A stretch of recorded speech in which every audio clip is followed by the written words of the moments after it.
네, 앵커 브리핑입니다. 코로나19 백신 소식 정리해드리겠습니다. 어제 오후 6시 기준으로 하루 동안 85만 7천여 명이 백신 접종을 받아서 일일 최다 기록을 세웠습니다. 이렇게 접종이 속도를 내면서 1차 누적 접종자 수는 어느덧 국내에서 800만 명을 넘어섰는데요. 전체 인구 대비 16.4%의 접종률을 보이고 있습니다. 3분기부터는 화이자 백신의 접종도 확대되는데요. 정부는 접종 시설도 대폭 늘려서 접종 역량을 다음 달부터 1,677만 회로 지금보다 약 1.4배 정도 높이겠다는 계획입니다. 효율적인 접종을 위해 각 지방자치단체의 자율성도 어느 정도 부여할 예정인데요. 지자체들이 정부 기본 계획을 바탕으로 우선 접종 대상자 선정이라든가 또 접종기관 운영 등에 있어서 어느 정도 재량권을 갖게 되는 겁니다. 또 접종률이 높은 지자체 같은 경우는 지역 차원의 자체적인 방역 수칙 완화 등 별도의 인센티브도 있을 수가 있습니다. 자, 지금까지 일단 고령층이 백신을 많이 맞아서 해당 연령대 접종자들은 본격적으로 일상 회복을 도모하고 있습니다. 정부는 3분기까지 전 국민 70%에 대해 1차 접종을 마친다는 계획인데요.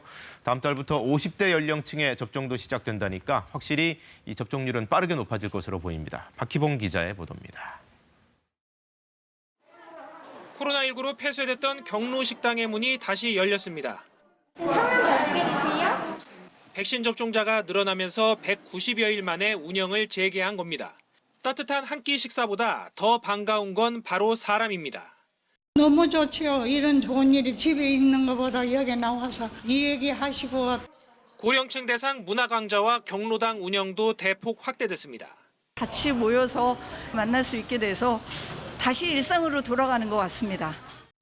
백신을 예약하지 못한 60세에서 74세 고령층은 자녀 백신을 예약하면 오는 19일까지 접종이 가능합니다.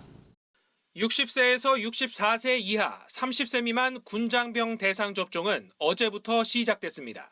미국 정부가 지원한 얀센 백신은 오는 10일부터, 오는 15일부터는 30세 미만 사회 필수 인력과 취약시설 입소 종사자가 백신을 맞습니다.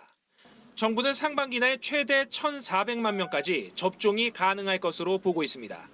3분기에는 전 국민의 70%인 3,600만 명에게 한 차례 이상 백신을 접종한다는 계획입니다. 다음 달부터는 50대 이하에 대한 접종도 본격화됩니다. 50대 일반인과 유치원 어린이집, 초중고교 교직원, 고3 등 대입 수험생이 대상입니다.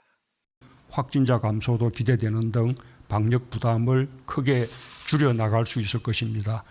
또한 코로나로부터 빼앗긴 일상을 국민들께서 조금씩 회복하는 기쁨도 누릴 수 있을 것입니다. 정부는 화이자 접종 역량을 강화하기 위해 전국 예방접종센터를 16곳 늘리고 접종률이 높은 지자체의 방역 수칙을 완화해주는 등 접종 혜택도 지속적으로 발굴해 시행할 계획입니다. KBS 뉴스 박희봉입니다.